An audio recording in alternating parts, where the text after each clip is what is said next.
Welcome back. You're still watching Davos Insight, our special program from the Swiss mountaintop on the World Economic Forum this year. The theme of the Davos this year is stakeholders for a cohesive and sustainable world. So how to make growth more inclusive? What role should the business community play? I talked to business insiders to share their opinions and strategies. First, let's meet Jesper Brody, the CEO of IKEA Retail. Let's listen in how he and his team has been trying to do that and deal with different issues worldwide.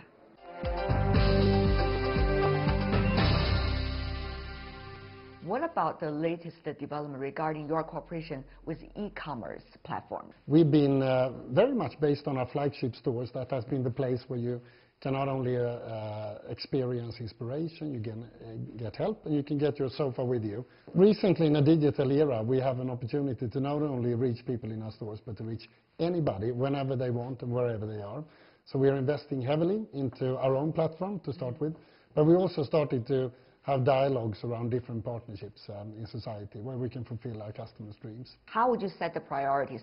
Which platform to work, and what are the priorities serving your consumers around the world? Yeah, we have a deep respect for companies like Amazon, but also others. In China, we have the Alibabas and the JDs and so on.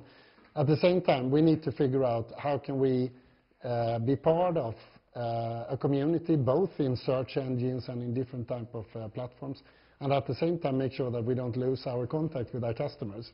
That's very important, isn't because it? we are, even if we of course want to sell furniture, we are not basically, our vision is not to be transactional. It is about improving your home, and thereby we want to have a relationship with you directly. But you know, so many different countries within their national border have different rules, and they have different degrees of protection. So how would you deal with this global different ways of doing things? Well, you can say for all international cross-border companies, normally we would agree to say that harmonization of rules and standards is a friend. Then what we have to do normally is that we go for now there's no harmonization, as you may know. That is the reality, isn't it? That is a bit of a challenge. But what we do to start with is to say, can we go for the highest standard wherever it is in the world? That's what then you're we try saying. to implement it globally. I see. Then, of course, if you have opposing standards, that can lead to a bit of an issue. But I think in the data field, we are today, GDPR led us to, took us a long way, but we are taking steps to go beyond that. Right. About sustainable development, of course, that's one important issue for the World Economic Forum this year, as in early years, but this year very urgent, as we know. Look at the products you're making. All of them have to do with the nature. It's bamboo, it's wood, it's plastic out of what? All of these are questions, and it's produced in such massive scale around the world. What about that? So to start with, we as a company have placed ourselves in the forefront of becoming people and planet positive. So our commitment to ourselves and our customers is that a slogan only? No, it's a goal. You can say, you can have a slogan, you can have an ambition, and you can have a goal. In our case, it's a goal, which means that it's verified by plans. And then it's a complex journey in order to get to become, meaning that we will be at the place in 2030 where we will reduce more greenhouse gases than we emit. And that means, for example, the confusion around, for example, material, take wood, take bamboo, which is an excellent material. This is a sitter for the mobile smartphone. This is actually good also because you can get rid of your mobile phone if you like. But the material, which is, by the way, made in China, it's not only good for the soil where it's planted, but it is a very hard, durable material that is definitely replanting. And it's also storing carbon. So this, in a way, is part of the solution. So I think what we're here to do is to say, to open up full transparency of our plans, our actions, and place ourselves as an inspiration also for other companies, because the actions we take are beyond being symbolic. They are about taking full responsibility of our footprint. Recently, there are several cases. I know you are dealing with issues all the time as a business leader, but what about the COP issue that recently has popped up in the news? And what about the furniture issue that toppled over a child in the United States? All of these things are urgencies and emergencies you have to deal with on a daily basis. How is your check and balances system dealing with all of these issues? So it's a big topic, of course, but you can say safety in life at home is one of the areas that we've been investing in long. And of course, and it's so crucial for your timeline, of course, your lifeline. Incredibly important, and it includes everything from issues like tip over to chemical substances, health-related topics, safe appliances, etc.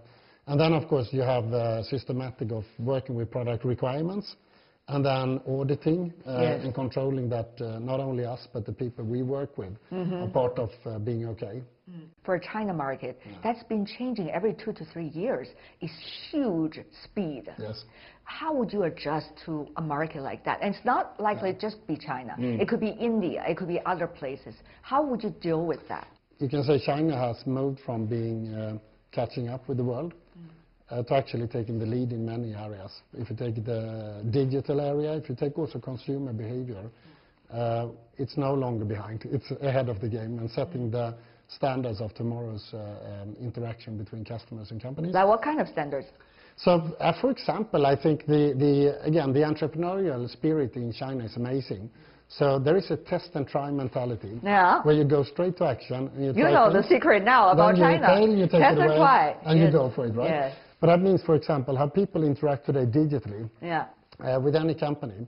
For us, for example, we do have, we are continuing to invest in physical stores because we had, last year we had, I think, 8% increase in our stores of visitation. So, of course, sometimes that can be a problem. How fast can we build the next store and so on?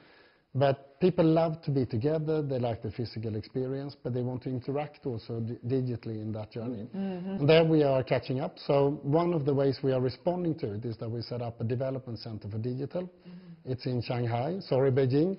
But we have there a couple of hundred people. And we actually launched our first real shoppable app in China just a couple of weeks ago. And we're taking step by step.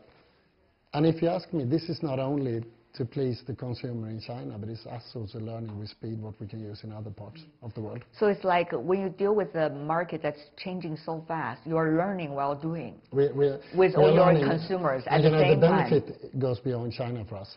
So we are learning things that we can apply in other places. Right. So many latest, political slogans around the world that would prompt people's rise of nationalism or even unilateralism, using a very technical term. That would impact on consumer satisfactions about performances of global companies. So how do you see that vulnerability?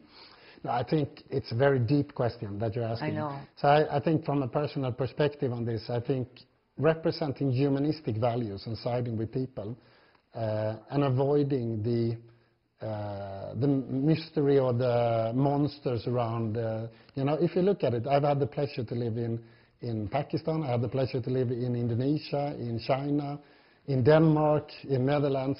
And what I kind of find over the years is that we are the same. We like to get married, get some kids, have a good place to live. Have great friends around. Learn things, eat good food and so on. And we are, in that respect, I think, all the same. So any sort of movement that tells us something else, we should resist as individuals. What does that mean for the next 2 to 3 years? How would you, in charge of gigantic company around the world, be able to plan? Do you feel free to go to sleep at night? To be serious about that, I think the world stands in a decade that is maybe, or I'll take away the maybe, this is the decade which is the most important in the history of mankind. We need to resolve a lot of things, but on top of that, we have to resolve climate crisis.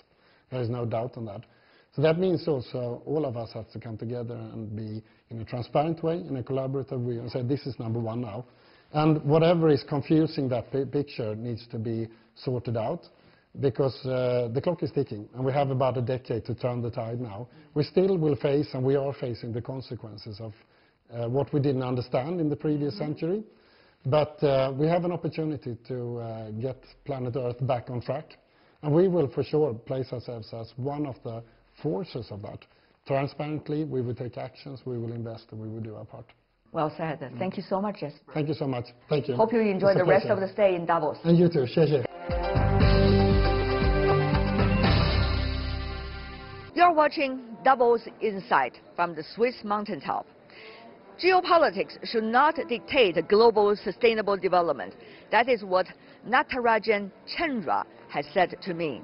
He is the chairman of the Tata Sons in India. The business magnate expects China and India to cooperate and flatten any geographical barriers. Let's listen to his words.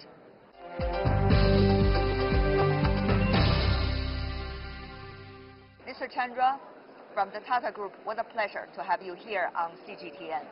Thank you. One of the things people talk a lot is about the geopolitical issues, its impact on investment worldwide. How do you look at the challenges of that, and as much to reduce it as possible to you? So I think overall it has become a reality that there is some amount of geopolitical tension all the time. So it has become the new norm.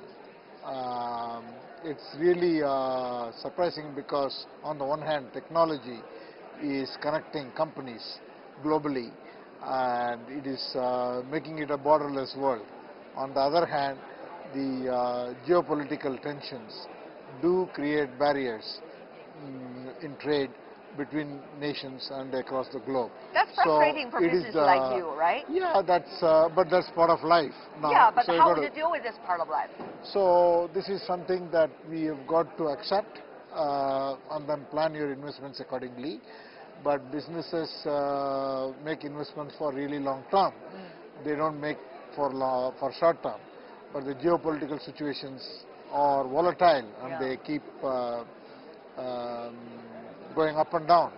So this is a problem that we're going to deal with. China-U.S. trade deal just signed right before almost the World Economic Forum this year. What does that mean to business people like you? Would that reduce to a certain degree at least some kinds of uncertainties? Would you feel more confident to invest now in China and the U.S.? See, in China we have a significant presence already. We have our Jaguar Land Rover company which is significantly present in China. Then we have our consultancy company TCS doing a lot of business with Chinese companies in China, and we have our steel company doing a lot of sourcing in China. The recent trade deal is a positive step after a few years of uncertainty. This is a welcome step that an agreement has been signed between China and the United States, and we expect that things will improve from here. Improve from here. Interesting. So, and this time, since the trade war started 2 years ago almost, what does it mean to business people, particularly your group as a whole? Is there a number that people can look at as to how much difficulty it has created for you? Yeah, I think if you look at China market has been a very volatile market for us, whether it is due to the trade dispute or due to the slowdown in the Chinese economy or the slowing consumer demand. We had a significant drop in sales over the last couple of years in our automotive business in China. That did cause enormous pain to the company. Now AI is transforming the global supply chain and also the global labor chain in a way. How is that becoming part of a portfolio to invest? But on the other hand, how do you deal with all the effects as a result of application of AI worldwide throughout industries? We are a big believer in AI, and in fact recently I've written a book called Digital Nation, which talks about the impact of AI and machine learning. We believe that AI and machine learning, if deliberately used, can fundamentally address the access problems in the emerging markets as well as create a lot of jobs. So we are significantly behind the push towards AI, and we believe in India alone we can solve accesses related to healthcare, education, agriculture and financial inclusion and a number of other areas in which people need access to essential services and positively impact at the same time by creating jobs. I see. A total of about 30 million jobs in terms of positive impact. Okay. Now, how to benefit the people, that is the really issue that all of us need to deal with, particularly for emerging economies. Slowing down of the GDP is only one thing, it's only about the numbers, but what about improving the quality of the economy and also really benefiting individuals of the economy? I think there are three fundamental transformations that are important. Please do. Number one is the social transformation, where we have got to address the quality of life issue for the people at the bottom of the pyramid, whether it is in terms of access to healthcare, access to education, access to water, access to technology. I believe that AI and machine learning and all the digital technologies have to be democratized and have to be given to the people at the lowest strata of society. But how? Cannot be. That is the important thing, isn't it? That is why the deliberate use of AI in delivery of services is very important. Because if you augment the skill level of people who are at the low end with technology, they can perform higher level tasks. We call this approach digital. How do you build the capability of the people who are low skilled or no skilled with technology so that they can perform higher level tasks? Right. If you do that, leapfrog. when you do that, you increase the productivity and you increase the job content and you increase their pay structure. As a result, automatically you will push up the quality of life. What about the other 2 points you were trying to say? The second point is the economic transformation, where we attract more and more private sector investments and also modernize the delivery of public services. And the third one, it should be focused on jobs. And unless or otherwise we get the economic transformation and the creation of jobs go hand in hand, we will not be able to address the social transformation. There are a lot of things that China and India could do together, but one of the things is how to make sure some of the pragmatic projects can start and proceed as fast, as efficient, as important as possible. So on that point, efficiency is the core of business. Sir, do you have any insight? I think the most important thing is to create opportunities for many businesses to jointly work together. We've got to create many projects. What are those governmental opportunities? Projects. Go ahead. I mean, there are opportunities across industries, across governments, so, and also a lot of cultural exchanges. Yeah. And we've got to make sure that there is a mutual transfer, whether it is movement of people. For example, we should attract a lot of Chinese tourists in India. It's so important. China should attract a lot of Indian tourists. So how do you create exposure? So cultural transformation, people coming together, yeah. And in every sector, whether it is technology, whether it is AI, whether it is automotive sector, whether it is tourism sector, how can we work together by doing more and more? These are important things we need to look at. And I'm sure you have some plans already in your And also the governmental push between the two countries is very important. Sustainability is an issue which both of us are facing. So how do you address the sustainability? Can we build solutions that we can share? Can we learn from each other? Yes. Yeah. What can we learn from each other right now? I mean, smog is an issue now in India as well. A few years ago, that was a big issue in China too, and now China is still dealing with it. What can we compare notes about? I think many of the sectors in which related to manufacturing, we can learn from China. Services sectors, India has done well, so China can learn from us. And both of us are good at technology. So how do you build technology and use technology for common good?